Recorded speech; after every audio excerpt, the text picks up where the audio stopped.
بسم اللہ الرحمن الرحیم۔ نماز کورس کا آج چھٹا لیکچر ہے جس میں انشاءاللہ العزیز ہم نماز کے اوقات، رکعتیں اور اس رعایت کو دیکھیں گے جو نماز میں اللہ تعالیٰ نے ہمیں دی ہے۔ سب سے پہلے نماز کے اوقات کو ہم لیتے ہیں۔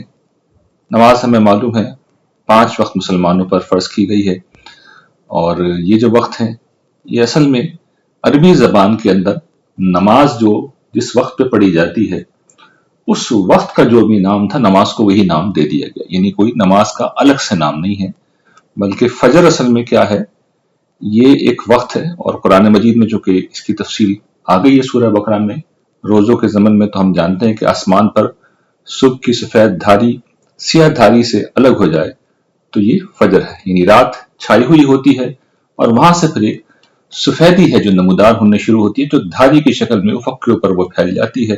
اب تو خیر شہروں میں ہم رہتے ہیں، یہ منظر دیکھنے کا موقع ہی نہیں ملتا، لیکن گاؤں دیہاتوں میں، پہاڑی علاقوں میں، صحراؤں میں اس طرح کے مناظر فطرت بالکل واضح ہوتے ہیں اور لوگ ان کا مشاہدہ کر لیتے ہیں۔ ظہر جو ہے ہم جانتے ہیں کہ سورج بالکل عین وسط آسمان پر نصف النہار کے اوپر، سر کے اوپر جب پہنچ جاتا ہے اور پھر وہاں سے جب وہ ڈھلنا شروع کرتا ہے تو ظہر کا وقت وہاں سے شروع ہوتا ہے۔ عصر کا وقت جو ہے مراء العین تک آ جائے، یعنی سورج جب مراء العین تک آ جائے تو یہ عصر ہے۔ اور یہ کیا ہے مراء العین؟ یعنی انسان کی آنکھ جو دیکھ رہی ہے۔ مطلب اس کا یہ ہے کہ انسان آدمی سیدھا کھڑا ہو کر جب سورج کو دیکھے اور سورج کو دیکھنے کے لیے اپنی نگاہ اوپر نہ اٹھانی پڑے، بالکل سٹریٹ سامنے وہ نظر آ رہا ہو، تو یہ مراء العین ہے۔ یہاں سے عصر کا وقت شروع ہو جاتا ہے۔ مغرب کا وقت تو ہم سب جانتے ہیں کہ یہ سورج کے غروب ہونے کا وقت ہے، اور عشاء شفق کی سرخی جب ختم ہو جائے تو اس کے بعد سے پھر عشاء کا وقت شروع ہو جاتا ہے۔ یہ جو نماز کے اوقات ہیں ظاہر ہے کہ ایک وقت میں ختم بھی ہوتے ہیں، اور نماز ہم پہ جو فرض ہے وہ اپنے مخصوص وقت کے اندر ہی فرض ہے، تو یہ سمجھ لینا چاہیے کہ نماز کا وقت ختم کب ہوتا ہے۔ جو 3 نمازیں ہیں ظہر، عصر اور مغرب، ان تینوں کا وقت تو اگلی نماز تک رہتا ہے، یعنی ظہر کا عصر، عصر کا مغرب اور مغرب کا عشاء تک وقت رہتا ہے، جبکہ فجر کا وقت طلوع آفتاب تک رہتا ہے، یعنی جب تک سورج نمودار نہیں ہو جاتا، طلوع نہیں ہو جاتا، اس وقت تک فجر پڑھی جا سکتی ہے، وہ قضا نہیں ہوگی۔ اور عشاء کا وقت جو ہے وہ نصف شب تک ہے۔ یہ بات بھی اس میں واضح کر دوں کہ یہ جو چیزیں ہیں اس میں سے بعض چیزوں میں بڑے جزوی سے کچھ معمولی سے اختلافات ہیں، جیسے عصر کا وقت کب شروع ہوتا ہے اور عشاء کا وقت کب ختم ہوتا ہے، اس پر ہمارے فقہا میں کچھ اختلاف ہے، لیکن یہ ثانوی چیزیں، آپ کا جس رائے پہ اطمینان ہو آپ اس کے مطابق پڑھیے۔ اصل چیز یہ ہے کہ یہ جو نماز کے اوقات ہیں یہ اجماع اور تواتر سے ثابت ہیں، اور ان میں بالکل یہ چیز معلوم ہے کہ فجر کا وقت عصر نہیں ہوتا اور عصر کا وقت عشاء نہیں ہوتا، تو ہر نماز اپنے وقت پر ہی پڑھنی چاہیے۔ البتہ رسول اللہ صلی اللہ علیہ وسلم نے اس چیز کے پیش نظر کہ زمانہ قدیم کی جو تہذیب تھی وہ شرک پر مبنی تھی، اور اس زمانے میں سورج سب سے بڑا دیوتا تھا، تو اس کے طلوع و غروب کے اوقات میں اس کی عبادت کی جاتی تھی، تو حضور نے سد ذریعہ کے طور پر منع کیا ہے، سدن للذریعہ، کہ لوگ اس زمانے میں نئے نئے اسلام قبول کر رہے تھے، عجمی تہذیب بھی اسلام قبول کرنا تھا اسے بھی، اور کیا انہوں نے، تو لوگ اپنی تہذیب کو لے کے آتے ہیں، اپنے پس منظر کو لے کے آتے ہیں، اور ظاہر ہے کہ ہر شخص اس طرح پختہ نہیں ہوتا، تو اس کا امکان تھا کہ وہ اصل میں یہ سوچ لیں کہ اچھا ہم تو اپنے سورج کی عبادت کر رہے ہیں، یہ دل میں کہیں نہ کہیں یہ بات آ جائے، اور شرک چونکہ اس کی بے کنی ہی مقصود تھی، تو حضور نے ان دونوں وقت نماز کے لیے ہر طرح کی نماز کو منع کر دیا۔ اور پھر یہ جو اوقات ہیں یہ بھی کوئی نئے نہیں ہیں، بلکہ روایات میں یہ بات آتی ہے کہ انبیاء علیہ السلام کے دین میں نماز کے اوقات ہمیشہ یہی رہے ہیں۔ قرآن مجید نے بھی، گرچہ قرآن مجید کا اصلاً یہ موضوع نہیں ہے، یہ تو سنت سے ہی ہمیں ملے ہیں، لیکن قرآن میں بھی اشارہ کیا گیا ہے ان اوقات کی طرف۔ اللہ تعالیٰ ارشاد فرماتے ہیں وَأَقِمِ الصَّلَاةَ طَرَفَيِ النَّهَارِ وَزُلَفًا مِّنَ اللَّيْلِ إِنَّ الْحَسَنَاتِ يُذْهِبْنَ السَّيِّئَاتِ ذَلِكَ ذِكْرًا لِلذَّاكِرِينَ، اور دن کے دونوں حصوں میں نماز کا اہتمام کرو، اور رات کے کچھ حصے میں بھی، اس لیے کہ نیکیاں برائیوں کو دور کر دیتی ہیں، یہ ان لوگوں کے لیے یاد دہانی ہے جو یاد دہانی حاصل کرنا چاہیں۔ سورہ بنی اسرائیل میں اللہ تعالیٰ فرماتے ہیں اقم الصلاۃ لدلوک الشمس الی غسق اللیل وقرآن الفجر، یہ بھی دیکھیے بالکل واضح طور پر قرآن نے بیان کر دیا کہ سورج کے ڈھلنے سے لے کر رات کے تاریک ہو جانے تک یہ 4 نمازیں آ گئی ہیں آپ کی، زور سے لے کر عشاء تک، اور پھر بالخصوص فجر کی آخرت، اس کا خاص طور پہ ذکر کیا، اس کا بڑا اہتمام کرنا چاہیے. یہ نماز ہم طویل بھی پڑھتے ہیں اور اس کی وجہ بالکل واضح قرآن نے بتا دیا. ان قرآن الفجر کان مشہودا، یعنی فرشتے ہیں جو خاص طور پر اس وقت موجود ہوتے ہیں اور گویا کہ ان کی حضوری ہوتی ہے، تو اس میں عام طور پر حضور نے طویل نماز پڑھائی ہے، اور ہمارے یہاں بھی یہ طریقہ ہے کہ اس میں ذرا قرأت طویل کی جاتی ہے.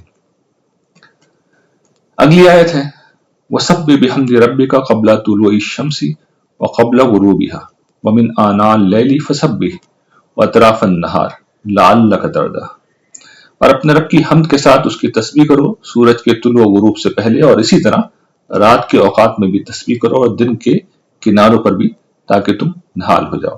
تو یہ جو سورج کا طلوع ہے اور غروب ہے، ہم جانتے ہیں کہ سورج کے جو غروب سے پہلے عصر کی نماز ہوتی ہے، ظہر کی نماز ہوتی ہے، اور سورج کے طلوع سے پہلے فجر کی نماز ہوتی ہے. رات کے اوقات میں ہم جانتے ہیں کہ رات کی بالکل ابتدا میں مغرب ہوتی ہے اور پھر عشاء ہوتی ہے. اور دل کے کناروں پہ جو حضور بعض اوقات نوافل پڑھتے تھے، یہ ان کا بیان ہے. تو حضور کو تو چونکہ بار بار تلقین کی گئی تھی کہ اللہ کی یاد میں دیں، اور حضور بکثرت اس کا اہتمام کرتے تھے، تو وہ اللہ کی یاد بھی ہوتی تھی اور نمازوں کا اضافی اہتمام بھی ہوتا تھا. پھر فرمایا سورہ روم میں فَسُبْحَانَ اللَّهِ حِينَ تُمْسُونَ وَحِينَ تُصْبِحُونَ وَلَهُ الْحَمْدُ فِي السَّمَاوَاتِ وَالْأَرْضِ وَعَشِيًّا وَحِينَ تُظْهِرُونَ، اور اللہ کی تسبیح کرو جب تم شام کرتے اور جب صبح کرتے، اور جان رکھو کہ زمین و آسمان میں اسی کی حمد ہو رہی ہے، اور عشاء کے وقت بھی تسبیح کرو اور اس وقت بھی جب ظہر ہوتی ہے. تو یہ پھر مزید آپ دیکھیے کہ اس میں وہی اوقات ہیں جو بیان کیے جا رہے ہیں باقاعدہ نام لے کے، کہ عشاء کے وقت بھی تم اس کی تسبیح کرو، اور جب تم صبح کرتے ہو اور شام کرتے ہو. تو شام میں وہی نمازیں ہیں، عصر کی نماز ہے، صبح میں وہی فجر کی نماز ہے. تو یہ نمازوں کے اوقات قرآن میں اشارتاً بیان کیے گئے. ظاہر ہے کہ اس کی اصل تعین جو ہوتی ہے وہ حضور نے پھر کی ہے. وَسَبِّحْ بِحَمْدِ رَبِّكَ قَبْلَ طُلُوعِ الشَّمْسِ وَقَبْلَ الْغُرُوبِ وَمِنَ اللَّيْلِ فَسَبِّحْهُ وَأَدْبَارَ السُّجُودِ. مطلب اس کا یہ ہے کہ اور اپنے پروردگار کی حمد کے ساتھ اس کی تسبیح کرو سورج کے طلوع و غروب سے پہلے، اور رات کے کچھ حصے میں بھی اس کی تسبیح کرو، اور سورج کی سجدہ ریزیوں کے بعد بھی، یعنی سورج جب سجدہ کرے تو اس کے بعد بھی سورج اللہ کی بارگاہ میں، جس طرح حدیثوں میں آتا ہے، اللہ کی بارگاہ میں سجدہ کرتا ہے جب وہ غروب ہوتا ہے. تو پھر ہمیں اس کے بعد بھی اللہ کی عبادت کرنی چاہیے. مغرب اور عشاء کی نمازیں اسی وقت پڑھی جاتی ہیں. حضور نے اپنے علم و عمل میں اس کی بہت سی تفصیلات ہیں جو بیان کی ہیں، جو ملتی ہیں ہمیں، ہمارے محدثین نے انہیں جمع کر دیا، اور بڑا خوبصورت ایک ہمیں نمونہ مل جاتا ہے کہ ان احکام پر، سنت کے ان احکام پر اور قرآن مجید کی اس تلقین پہ کیسے عمل کریں. فجر کی نماز آپ بالعموم اندھیرے ہی میں پڑھ لیتے تھے، اور بیان کیا گیا کہ عورتیں جب نماز پڑھ کر چادروں میں لپٹی ہوئی لوٹتی تو پہچانی نہیں جاتی تھی، یعنی ابھی سفیدی طلوع ہوئی ہوتی تھی، روشنی واضح نہیں ہوتی تھی، تو آپ پہچان نہیں پاتے تھے کہ کون ہے. ظہر کی نماز عین نصف النہار کے وقت پڑھنے سے آپ نے منع کیا اور فرمایا ہے کہ یہ وقت جہنم کے دہ کھانے کا ہے.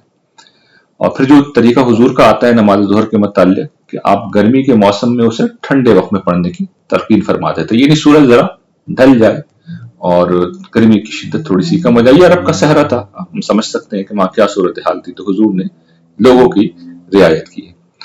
عصر کی نماز آپ اس وقت پڑھتے جب سورج بلندی پر اور پوری طرح روشن ہوتا. تو یہ عصر کے باب میں، عصر کی نماز کے باب میں آپ کا طریقہ تھا. اور گویا کہ توجہ یہ دلا رہے ہیں حضور کے ڈیلے نہ کرو. تو آپ نے فرمایا کہ یہ منافق کی نماز ہے کہ سورج کے انتظار میں بیٹھا رہتا ہے، پھر جب وہ زرد ہو جاتا ہے، زرد ہونے کا مطلب بالکل غروب کے قریب پہنچ گیا، اور شیطان کے دونوں سینگوں کے درمیان میں آ جاتا ہے، تو اٹھ کر 4 ٹھونگے مار لیتا ہے اور اپنی اس نماز میں اللہ کو کم ہی یاد کرتا ہے. یہ حضور نے بتایا ہے کہ منافقین کا جو طریقہ تھا نماز میں سستی کرتے، اس لیے کہ دل میں ایمان تو تھا ہی نہیں، پکارا گیا اللہ تعالیٰ کی طرف سے لیکن جانے میں دلچسپی نہیں ہے. لیکن ظاہر ہے کہ اپنے نفاق کا اظہار بھی نہیں کرنا، اپنے کفر کا اظہار بھی نہیں کرنا، تو مارے باندھے نماز پڑھ لی لیکن مجبوری میں. اور اس کی جو خاص اہمیت ہے نماز عصر میں، جو خاص اہمیت ہے کہ اس زمانے میں، یعنی ایگریکلچرل ایج میں، عصر کی نماز جس وقت ہوتی تھی کاروبار زندگی بند ہوتا تھا، کیونکہ سورج کی روشنی ختم ہو رہی ہوتی تھی. تو یہ دکانیں سمیٹنے کا وقت ہوتا تھا، کاروبار کو فنش کرنے کا وقت ہوتا تھا، خریدار بھی ایسے موقع پر آ جاتے تھے. تو یہاں پر خاص طور پر حضور نے توجہ دلائی ہے، اور میں اکثر توجہ دلاتا ہوں کہ اب یہی حیثیت फजर की नमाज की हो चुकी है, इसलिए कि तमद्दुन का जो अब मामला हो गया है वो ये है कि फजर की नमाज में उठना गोया कि तहज्जुद में उठने के बराबर है। मगरिब की नमाज के मुतालिक ये बयान किया गया है कि आप जल्दी पढ़ते थे और इशा में ताखीर को पसंद फरमाते थे। इशा से पहले सोना और उसके बाद बैठकर बातें करना आपको पसंद नहीं था, यानी गोया कि बिस्तर पर जाने से पहले आखिरी काम यही होता था कि आप जो है नमाज पढ़कर, ताकि दिन जो खत्म हो, यानी जो इंसान के पूरा दिन वो मसरूफियात में रहा है, तो आखिरी मसरूफियत अल्लाह की याद हो। अब जाहिर है कि तमद्दुन में सूरत हाल बहुत मुख्तलिफ हो गई है, तो इसमें ये हो सकता है कि ये जो हम नवाफिल पढ़ते हैं आमतौर पर नमाजों में, तो इसको आप या हम मौखर करके बिल्कुल सोने से पहले ले आ सकते हैं हुजूर के इस तरीके की पैरवी में। नमाज का वक्त खत्म होने से पहले एक रकत पढ़ ली जाए तो आपका इरशाद है कि इसे पूरा कर लिया जाए, इससे नमाज अदा हो जाएगी। फरमाया कि जिसने सूरज निकलने से पहले फजर की एक रकत और उसके गुरूब होने से पहले असर की एक रकत पढ़ ली, उसे मुतमईन रहना चाहिए कि उसने नमाजें पा ली हैं। देखिए होता यह है कि बाज़ औक़ात इंसान नहीं पढ़ पाता वक्त के ऊपर नमाज, वक्त निकलने लगता है और इतना मामला हो जाता है कि सूरज गोया के तुलू होने वाला है और असर में सूरज गुरूब होने वाला है, तो अगर सूरज के तुलू होने से पहले और गुरूब होने से पहले एक रकत भी पढ़ ली तो नमाज आपकी वक्त पर इंशाअल्लाह अदा हो जाएगी। हुजूर ने इसको बिल्कुल वाज़ेह कर दिया। इसी तरीके से आपने ये भी फरमाया कि सो जाने में कोई कसूर नहीं है, हाँ कोई शख्स जागते हुए नमाज छोड़ दे तो वो यकीनन कसूरवार है। लिहाजा तुम में से कोई अगर नमाज पढ़ना भूल जाए या नमाज के वक्त सोता रह जाए तो उसे चाहिए कि मुतनब्बे होते ही नमाज अदा कर ले। यानी इंसान अगर सो गया है, आंखें नहीं खुली, तो वो जाहिर है कि वो मुकल्लिफ नहीं है।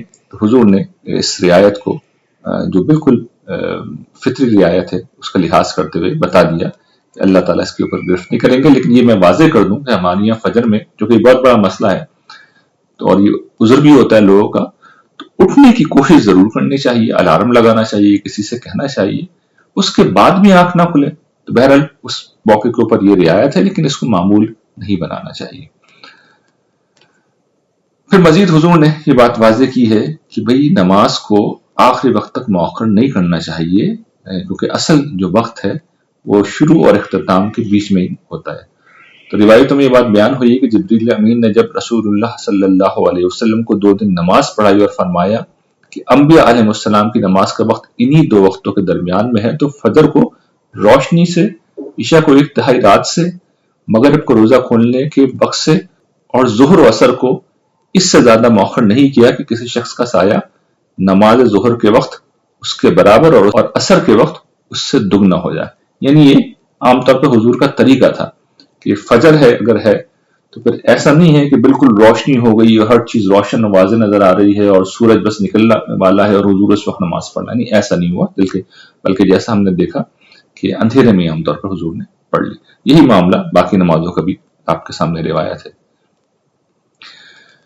फिर मजीद आपने एक मौके पर एक शख्स को 2 दिन तक अपने साथ जब नमाज पढ़ने के लिए कहा, यानी उसने आपसे औकात समझने चाहे, तो आपने प्रैक्टिकल, जिस तरह जिब्राइल ने आपको एक प्रैक्टिस करा दी थी, प्रैक्टिकल एग्जाम्पल दे दी थी, डेमोस्ट्रेशन दे दिया था, तो हुजूर ने भी डेमोस्ट्रेशन इस तरह दिया कि कहा मेरे साथ नमाज पढ़ लो, और फिर दूसरे दिन की नमाजों के बाद फरमाया नमाज का वक्त इन्हीं 2 वक्तों के दरमियान में है जो तुमने देख लिए हैं। इस मौके पर नमाज मगरिब अलबत्ता दूसरे दिन उसके आखिरी वक्त से जरा पहले पढ़ी गई। तो हुजूर ने एक दफा पढ़ाई नमाज इब्तिदाई वक्त में, दूसरी दफा पढ़ाई आखिरी वक्त में, बताया कि नमाज इन दोनों के बीच में ही पढ़ लेनी चाहिए। आप इससे अंदाजा कर सकते हैं कि नमाज की क्या अहमियत है और वक्त पर नमाज पढ़ने की क्या अहमियत है। कुरान मजीद ने भी इसकी बड़ी ताकीद की है, इसमें कभी डिले नहीं करना चाहिए। सूरज के जमाने परस्तिश में, ये जिस तरह मैंने पहले भी बयान किया कि जो कदीम एग्रीकल्चरल एज था उसमें सूरज की परस्तिश होती थी, आपने उस मौके पर नमाज पढ़ने से मना फरमाया है और बहुत एहतियात की आपने लोगों को तलकीन की है, और फरमाया कि नमाज फजर के बाद सूरज के तुलू हो जाने और नमाज असर के बाद उसके गुरूब हो जाने तक कोई नमाज ना पढ़ी जाए।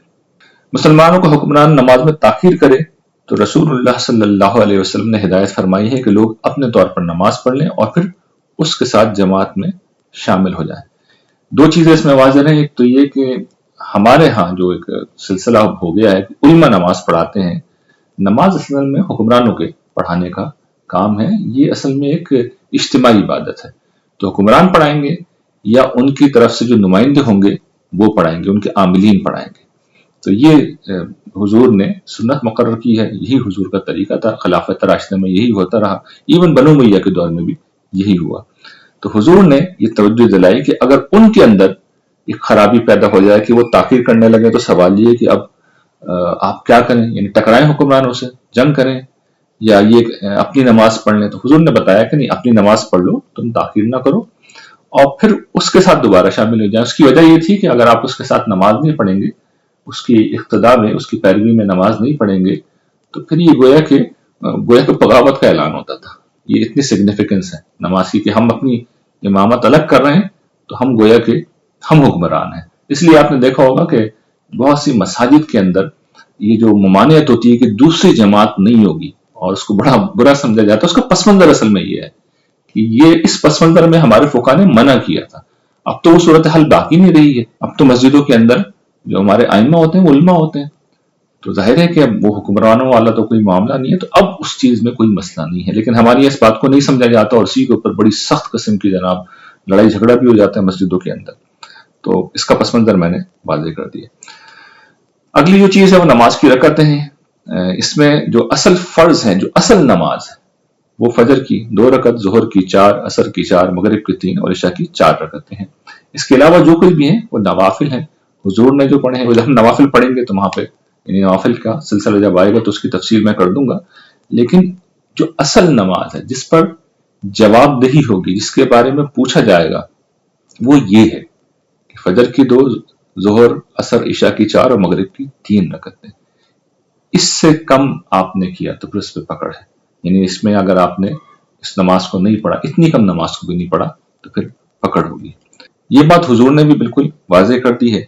एक सहाबी नोमान बिन कोकल नबी सल्लल्लाहु अलैहि वसल्लम की खिदमत में हाजिर हुए और आपसे दरियाफ्त किया कि ए अल्लाह के रसूल, आप मुझे ये बताएं कि मैं अगर सिर्फ फर्ज नमाज पढ़ूं और अपनी जिंदगी में हराम को अपने लिए हराम रखूं और हलाल को अपने लिए हलाल जानूं, तो उसके नतीजे में क्या मैं जन्नत में दाखिल हो सकूंगा? देखिए इस सवाल के अंदर बिल्कुल वाज़ेह हो गया कि पूछ क्या रहे।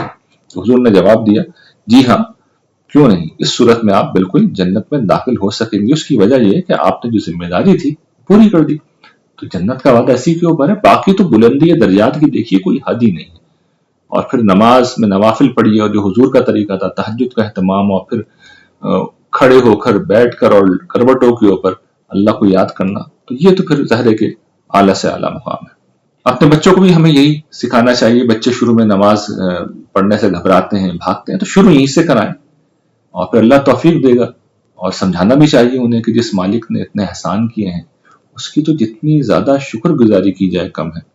लेकिन ये कि शुरू एटलीस्ट यहाँ से कराएं। बच्चा खुद शौक से पढ़ता है, सारी पढ़ता है, तो बहुत ही अच्छी बात है। लेकिन हम जानते हैं आजकल के दौर में बच्चों को नमाज पढ़ाना आसान नहीं होता। लेकिन ये ना प्रकट अगर आप पढ़ेंगे तो हार्डली 20 मिनट में ये सारी चीजें पूरी हो जाएंगी। यानी पूरे दिन के अंदर बमुश्किल 20 मिनट लगेंगे। अगला टॉपिक है नमाज में रियायत। कुरान मजीद में और हुजूर की सीरत में भी, हुजूर की सुन्नत में भी, हदीसों में भी इसकी तफसील मिलती है। 2 तरह की रियायतें हैं जो कुरान, सुन्नत और हदीस में हमें उनकी तफसील मिलती है। पहली रियायत ये है कि अगर कोई खतरा हो जाए और हम सफर की हालत में हों, और जो जाहिर बात है उस वक्त सूरत हाल थी, मदीना में जब मुसलमान गए हैं तो हर वक्त हमलों का खतरा रहता था, ये जंगी मुहिमें दरपेश होती थी। तो उसमें जो रियायत दी गई है वो ये कि पैदल या सवारी पर जिस तरह चाहे नमाज पढ़ लें। सूरह बकरा में अल्लाह ताला इरशाद फरमाते हैं, फ़इन खिफ्तुम फरिजालन और रुकबाना, यानी फिर अगर खतरे का मौका हो तो पैदल या सवारी पर जिस तरह चाहे पढ़ लो। अब जाहिर बात है जब इस तरह पढ़ रहे हैं तो फिर कुछ ना कुछ रियायत तो होगी, और बास चीजों का एहतमाम ही नहीं हो सकेगा। मिसाल के तौर पर जमात का एहतमाम करना बहुत मुश्किल है, बल्कि मुमकिन नहीं होगा। क़िबला रुख होने की पाबंदी भी जाहिर है कि इतनी आसान नहीं रहेगी, इसलिए कि सवारी में तो सूरत हाल ऐसी होती है कि बाज़ औक़ात बिल्कुल अपोजिट समत में आप जा रहे हैं, और बाज़ औक़ात नमाज के अमाल भी आप जिस तरह वो मुकर्रर हैं आप नहीं कर सकेंगे। तो रुकू या सजदे में बाज़ औक़ात उनकी असल शक्ल में उन्हें अदा करना मुमकिन नहीं होगा। तो ये रियायत है।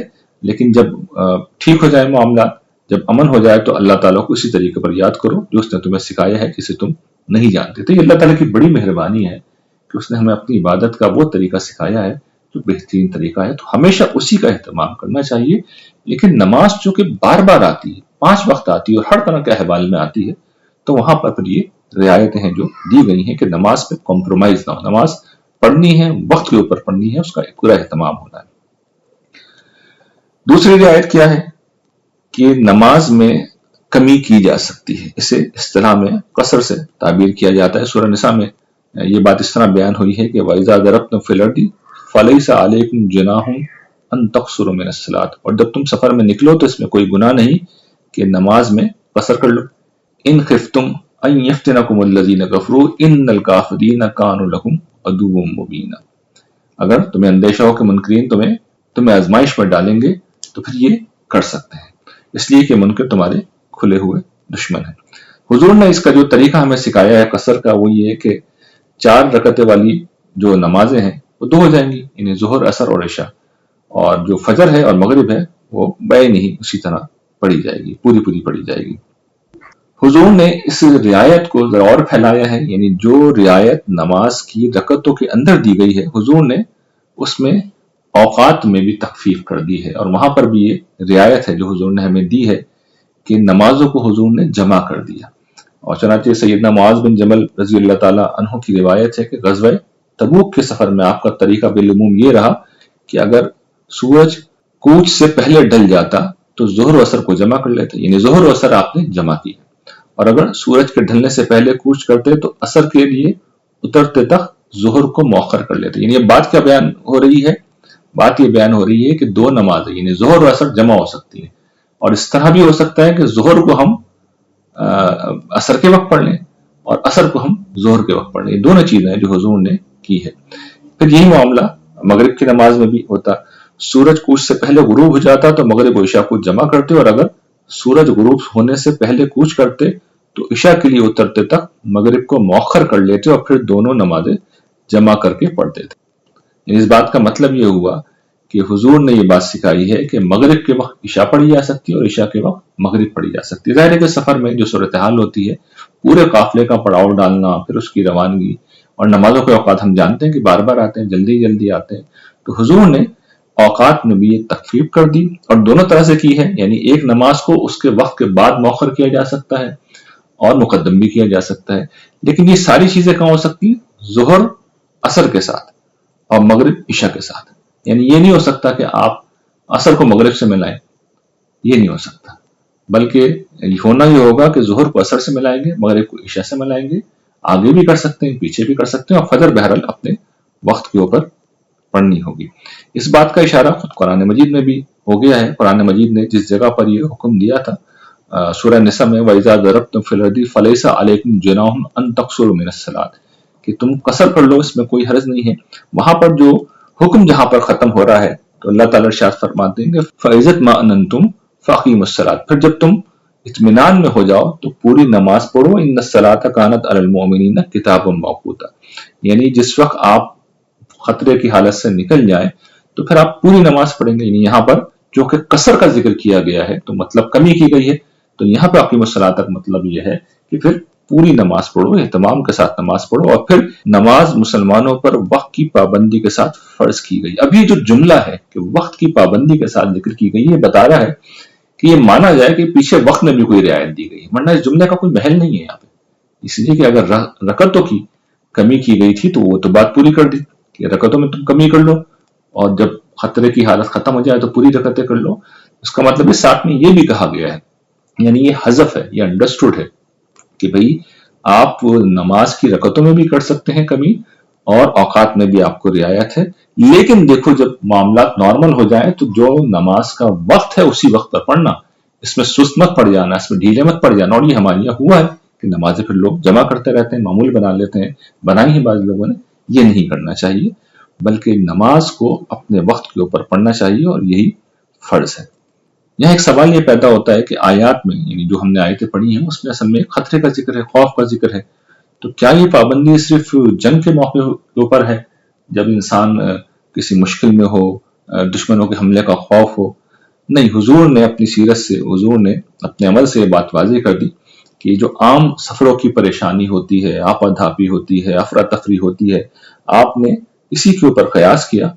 और इस मौके के ऊपर भी जिस तरह हमने बयान भी किया है पीछे, जो जंग तबूक से वापसी में, जाहिर बात है उस वक्त तो ये सूरत हाल नहीं थी, जंग तो खत्म हो गई थी, तो नमाज जो है हुजूर ने कसर करके ही पढ़ी, इसलिए कि काफिले को रोकना, ठहराना, फिर काफिला चले, फिर रुके, اور نمازوں کے اوقات بار بار آ رہے ہیں، تو حضور نے محسوس کیا کہ یہ جو زحمت ہے یہ بہت بڑی زحمت ہے، تو حضور نے یہ رعایت ہمیں دی ہے۔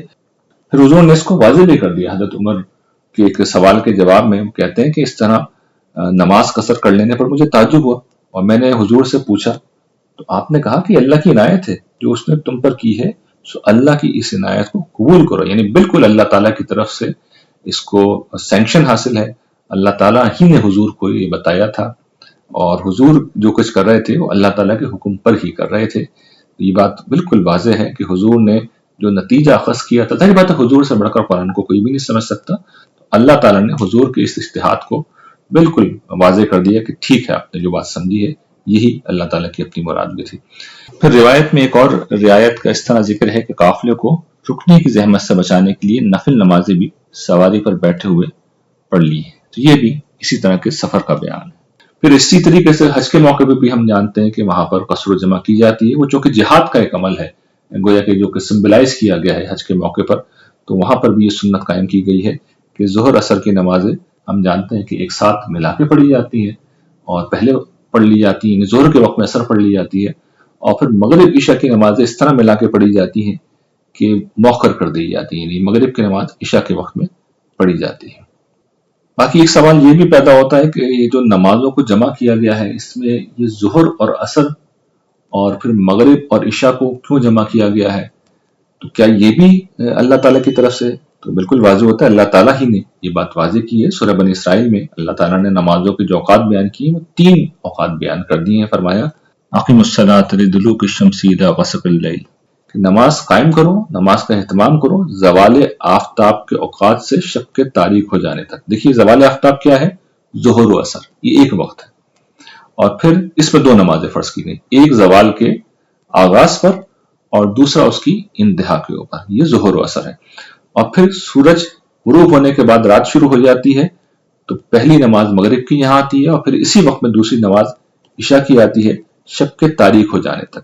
اور یہیں سے وہ بات پھر اخذ کی گئی ہے کہ نماز کا، عشاء کی نماز کا جو وقت ہے فجر تک نہیں ہے، بلکہ غسق اللیل یعنی رات کے گہرا یا تاریک ہو جانے تک ہے۔ اور پھر 5ویں نماز قرآن الفجر، یعنی خاص کر فجر کی قرأت کا اہتمام۔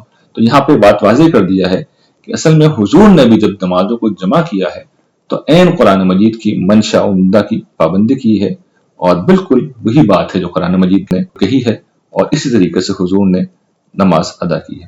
نمازوں میں ایک اور چیز بھی ہمیں قرآن مجید میں ملتی ہے، وہ یہ کہ حضور جب ساتھ ہوں اس وقت نماز پڑھنے کا ایک طریقہ بیان کیا گیا سورہ نساء میں، اور حدیث میں بھی اس کی بڑی تفصیل آتی ہے اور مختلف طریقے بیان ہوتے ہیں، لیکن میں اس کی تفصیل نہیں کر رہا، میں اس کو بیان ہی نہیں کر رہا، اس لیے کہ یہ جو عام طور پہ ہماری صلاۃ الخوف کے نام سے ایک نماز عام ہے جو اس موقع پر گویا کہ حضور کے ساتھ جس طریقے سے پڑھنے کی تلقین کی گئی ہے، قرآن مجید بالکل واضح ہے سورہ نساء کی جہاں پہ یہ آیت آئی ہے کہ وَإِذَا كُنْتَ فِيهِمْ کے الفاظ ہیں، پیغمبر جب تم ان کے درمیان میں ہو، تو پھر اصل میں اللہ تعالیٰ نے آپ کو بتایا ہے کہ اس طریقے سے نماز پڑھو۔ اس کی وجہ بالکل واضح تھی کہ دیکھیے سیدھی سی بات ہے، لوگ اپنی اپنی نماز پڑھ سکتے ہیں، انفرادی طور پر پڑھ سکتے ہیں، مسئلہ کیا ہے؟ مسئلہ حضور کے پیچھے نماز پڑھنا، یعنی کوئی معمولی بات نہیں ہے۔ اگر ایمان انسان کے اندر موجود ہے، آپ ذرا تصور کیجئے نا، حضور ذرا تشریف فرما ہو تو کس کی ایک خواہش نہیں ہوگی کہ حضور کے پیچھے وہ نماز پڑھے؟ یعنی جہاد کرنے سے زیادہ اسے اچھا ہی لگے گا کہ حضور کے پیچھے وہ نماز پڑھے۔ حضور کوئی معمولی ہستی تو نہیں ہے، تو ایک خواہش تھی، صحابہ کرام میں تو بدرجہ اولی یہ خواہش تھی، تو اللہ تعالیٰ نے اس جذبے کا لحاظ کیا، پھر پورا طریقہ ایک رعایت بتائی ہے کہ اچھا تم پڑھنا چاہتے ہو تو اس طرح حضور کے پیچھے نماز پڑھ لیا کرو۔ لیکن ظاہر ہے کہ اب یہ حضور کے بعد یہ ریلیونٹ نہیں رہا، تو میں اس کو اسکپ کر رہا ہوں۔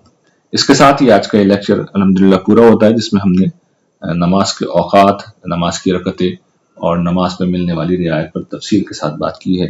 وآخر دعوانا الحمدللہ رب العالمین۔